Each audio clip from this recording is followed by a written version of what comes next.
Greta Houston feels lucky to be alive. I got a serious infection from a simple procedure. Back in '99, she needed a bunion removed from her foot and checked into the renowned George Washington University Hospital in D.C. Days after her procedure, she registered a 104-degree fever and was rushed to a different hospital. You spent 10 days in the hospital as a result of all this? I did, and I had antibiotics pumped into my veins every 8 hours. Why was that necessary? To save my life.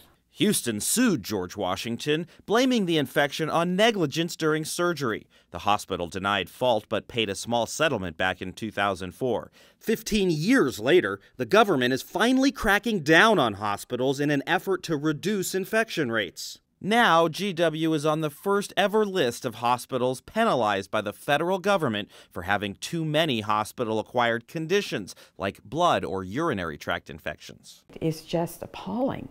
But turns out some of the nation's biggest and most well-known hospitals joined George Washington on the federal government's list of poorest performers. Medicare withheld money from the Ronald Reagan UCLA Medical Center, the Cleveland Clinic in Ohio, and even the Yale New Haven Hospital.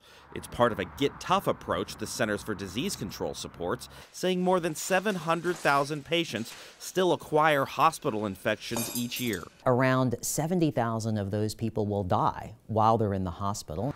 We traveled to CDC headquarters in Atlanta, where Dr. Arjun Srinivasan told us hospitals can often take simple steps to lower infection rates. As many as 70% of those infections are preventable through relatively simple and straightforward practices. Like more rigorous hand washing rules and removing catheters from patients sooner. But some hospitals feel unfairly singled out. The bigger the hospital is, the more likely they are to be penalized. You know, some of these larger hospitals do tend to admit larger numbers of patients.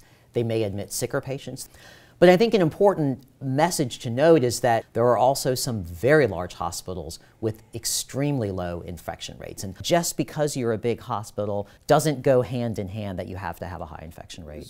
In Tulsa, the Southwestern Regional Medical Center says that Medicare's report deals with past performance and is not indicative of current performance, which they say shows improvement. Mark Greenblatt for the Scripps National Bureau in Washington.